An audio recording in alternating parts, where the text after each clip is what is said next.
ఎర్రచందనం స్మగ్లర్ను నమ్మి అడవిలోకి ప్రవేశించడం వల్లే అన్నమయ్య జిల్లాలో 3 ఏనుగుల దాడిలో చనిపోవాల్సి వచ్చిందని అటవీశాఖ మంత్రి పవన్ కళ్యాణ్ విచారం వ్యక్తం చేశారు. అటవీ ప్రాంతాల ప్రజలు నిర్దేశిత మార్గాల్లో మాత్రమే వెళ్లాలని కోరారు. మాజీ అటవీశాఖ మంత్రి చెరబట్టిన 77 ఎకరాల అటవీ భూములను స్వాధీనం చేసుకున్నట్లు పవన్ చెప్పారు.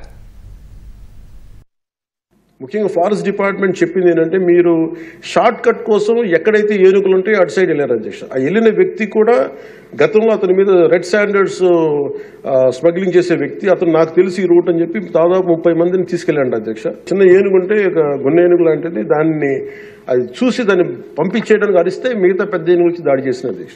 ఏనుగులు సంచరించే ప్రాంతాల నుండి ప్రజానికానికి ప్రజలందరికీ కూడా మీ ద్వారా నేను తెలియజేస్తుంది, నిర్దేశించిన రహదారులోనే వెళ్ళండి. మీరు వాటి ఉంటున్న ఏరియాలోకి మన ప్రాంతాల్లోకి వెళ్ళి మనం ఆపదను కొని తెచ్చుకుంటామని మీకు తెలియజేస్తూ, ఉదాహరణకి మీకు ఒక సంఘటన చెప్తాను అధ్యక్ష. నేను కుంకి ఏనుగుల గురించి కర్ణాటకకి వెళ్ళాను అధ్యక్ష. వెళ్తే అక్కడ కర్ణాటక ఫారెస్ట్ డిపార్ట్మెంట్ వాళ్ళకి థ్యాంక్ యూ చెప్తున్నారు.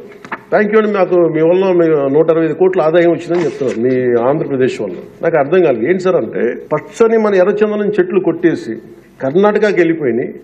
అక్కడ కర్ణాటక ఫారెస్ట్ డిపార్ట్మెంట్ వాళ్ళు పట్టుకొని దాన్ని వాళ్ళు స్వాధీనం చేసుకొని 2 విడతలుగా ఒకసారి 100 కోట్లు ఇంకోసారి 25 కోట్లు మన ఎర్రచందనాన్ని స్వాధీనం చేసుకుని వాళ్ళు ట్రెజరీలోకి జమ అయిందండి. మన ఫారెస్ట్ డిపార్ట్మెంట్ అధికారులు కూడా తెలియదు అధ్యక్ష. ఇంకా ఆయన అటవీ శాఖ మంత్రి గురించి చెప్పగల 77 ఎకరాలు స్వాధీనం చేసుకున్నారు కాబట్టి అనేకనంతం జరిగిపోయింది. ఆయన పట్టించుకునే మైండ్లో లేడు. చంద్రబాబు గారి నాయకత్వంలో తిరిగి 77 ఎకరాలు మనం సీజ్ చేయడం జరిగింది అధ్యక్ష. తిరిగి దాని తగ్గ శిక్షలు పడేలాగా చర్యలు తీసుకుంటాం అధ్యక్ష.